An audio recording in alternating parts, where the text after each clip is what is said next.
یہ میرے لیے ایک صدقہ جاریہ ہے. اس کتاب کی تحکیم ترجمہ یہ میری ریکویسٹ کے اوپر شیخ زبیر صاحب نے کیا, مکتبہ اسلامیہ نے اسے پرنٹ کیا,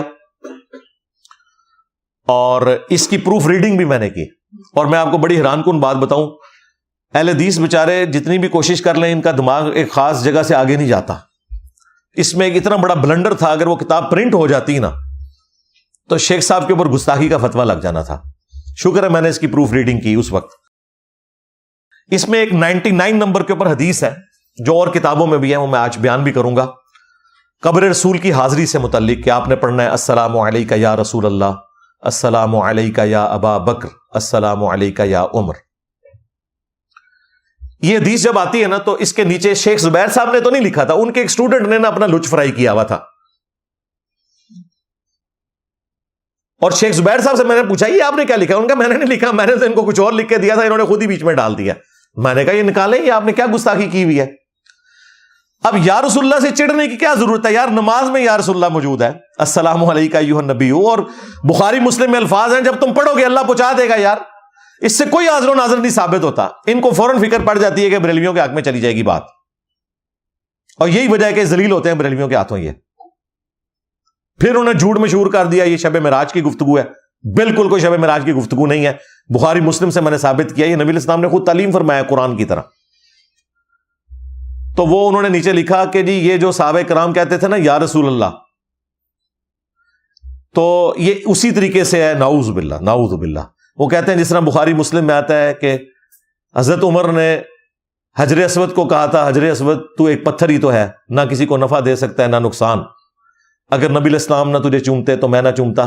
تو جس طرح حضرت عمر نے حجر اسود کو یا کہہ کے پکارا تھا نا, اسی طرح صحابہ کرام بھی نبی علیہ السلام کو یا کہہ کے پکارتے تھے. میں نے کہا ظالموں, نبی علیہ السلام اپنی قبر مبارک میں آخرت کی زندگی کے ساتھ زندہ ہے, ان کو یا رسول اللہ کہنا اور حجر اسود کو یا کہہ کے مخاطب کرنا یہ ایک ہے؟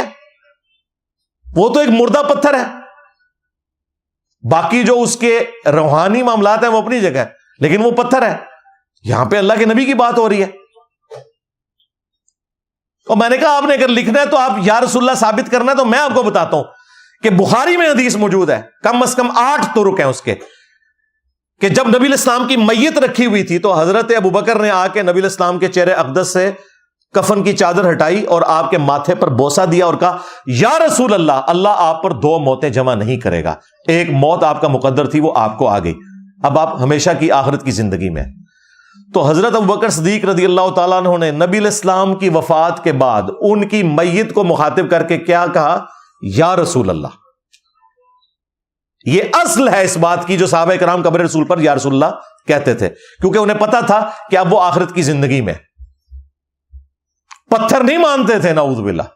پھر شیخ زبیر صاحب نے جو میں نے یہ حدیث بتائی, آج یہ حدیث کے نیچے لکھی ہوئی ہے, اور یہ بھی صدقہ جاریہ میرے لیے ہے الحمدللہ. اور وہ پتھر والی حدیث انہوں نے نہیں ڈالی اس میں, ٹھیک ہے, پتھر تانوں تائی وٹے پہنے نے اللہ دے بندے ہو. المستدرک الحاکم میں ایک حدیث ہے, مسند احمد میں بھی امام حاکم نے بھی اس حدیث کو صحیح کہا, امام ذہبی نے بھی موافقت کی, کچھ محدثین نے اس پہ کلام بھی کیا, لیکن بڑے محدثین اس حدیث کو صحیح سمجھتے ہیں, اس لیے میں کوٹ کر رہا ہوں کہ جب مروان مدینے میں حاکم تھا, گورنر تھا, یا وہ حاکم بن چکا تھا حضرت معاویہ رضی اللہ تعالیٰ عنہ اور یزید کے بعد, تو وہ قبر رسول پر آیا. اس نے دیکھا کہ ایک بوڑھا شخص نبی علیہ السلام کی قبر پر اپنا چہرہ رکھ کر لیٹا ہوا ہے, محبت کا اظہار کرتے ہوئے. تو مروان نے آ کے اسے گدی سے پکڑا اور کہا کہ یہ تو کیا کر رہا ہے؟ انہوں نے جب یوں کر کے دیکھا تو وہ حضرت ابو ایوب انصاری تھے رضی اللہ تعالیٰ عنہ, جو نبی علیہ السلام کے میزبان تھے. تو انہوں نے کہا مروان, میں کسی پتھر کے پاس نہیں آیا, میں اللہ کے رسول کے پاس آیا ہوں صلی اللہ علیہ وآلہ وسلم, اور میں آج نبی علیہ السلام کی اس حدیث کو یاد کر رہا ہوں کہ اس وقت اس امت کے حال پر نہ رونا جب اہل لوگ امت کے حکمران بن جائیں اور دین ان کے حوالے ہو. لیکن جب نااہل لوگوں کے حوالے دین ہو اس وقت ضرور رونا. یعنی وہ مروان کو کہہ رہے تھے کہ تم جو تحفے مسلط ہو بنو امیہ کے، ہمیں نبی علیہ السلام نے پہلے ہی بتایا تھا کہ جب اس طرح کے حکمران مسلط ہوں گے نا پھر امت پہ رونا. اور میں نبی علیہ السلام کی قبر پر، یعنی وہ اپنے دکھ کے اظہار کے لیے آئے تھے. خود مسلم شریف میں آتا ہے نبی علیہ السلام اپنی والدہ کی قبر پہ جب گئے ہیں تو روئے ہیں، صحابہ نے بھی رونا شروع کر دیا. اور پھر وہاں پہ آپ نے فرمایا تھا کہ میں نے تمہیں قبروں پر آنے سے منع کیا تھا، اب میں تمہیں حکم دیتا ہوں کہ قبروں پر جایا کرو تاکہ آخرت کی یاد آئے.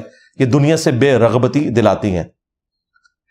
تو صحابہ کرام نبی علیہ السلام کے حوالے سے یہ نہیں سمجھتے تھے کہ یہ قبر کی ڈھیری وہ ہے جس طرح عام کوئی پتھر ہے. ہمیں تو اختلاف ان کے بابوں کی قبروں سے ہے نا، جدھر پتہ نہیں اندر انسان دفن ہے یا کوئی اور دفن ہے. ہاں، قبر رسول کے ساتھ قبر رسول کی حاضری اس پلانٹ ارتھ پہ اللہ تعالی کی نفلی عبادتوں میں ٹاپ آف لسٹ عبادتوں میں سے ایک عبادت ہے. ہاں، 4 کتابوں میں صحیح سند کے ساتھ آیا ہے.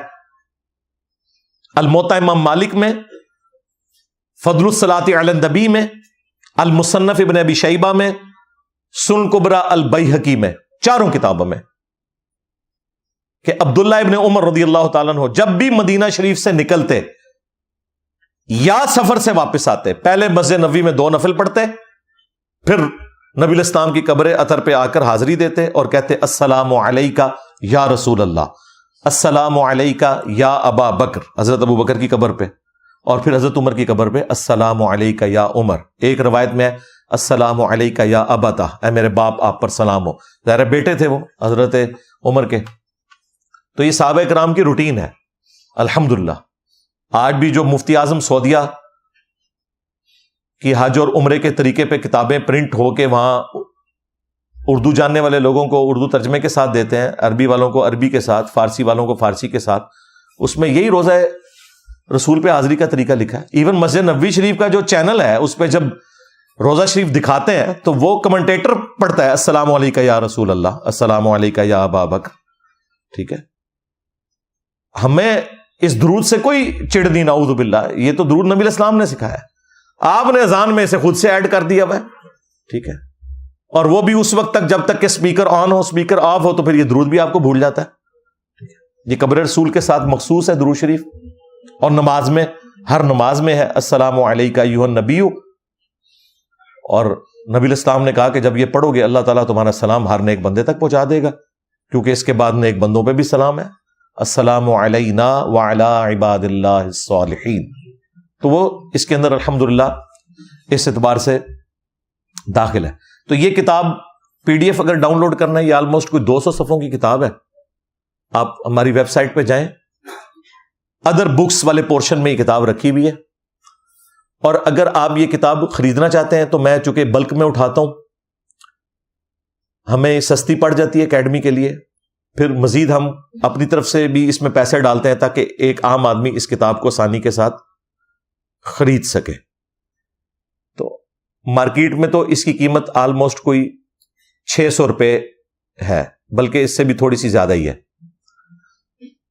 ہم یہاں اکیڈمی میں آنے والے لوگوں کو یہ صرف 300 روپے کی دیں گے. یہ موٹا گتا بھی اس کے اوپر لگا ہوا ہے اور اچھے والا کاغذ لگا ہوا ہے، 80 گرام کاغذ، عام کاغذ نہیں ہے. اس کی فوٹو کاپی بھی 300 میں نہیں ہوگی، اتنے موٹے گتے کے ساتھ. جو اکیڈمی میں آتا ہے ہم اسے 300 روپے کی یہ دیتے ہیں، باقی کے پیسے ہم خود برداشت کرتے ہیں. اور اگر کسی نے ڈاک میں منگوانی ہے تو صرف TCS کا آپ خرچہ اپنے والا دیں گے ظاہر ہے، تو وہ آلموسٹ کوئی 400 روپیہ بنتا ہے. تو 300 400 700 روپے میں آپ کو یہ ڈاک میں بھی پاکستان میں جہاں منگوانا چاہیں مل سکتی ہے.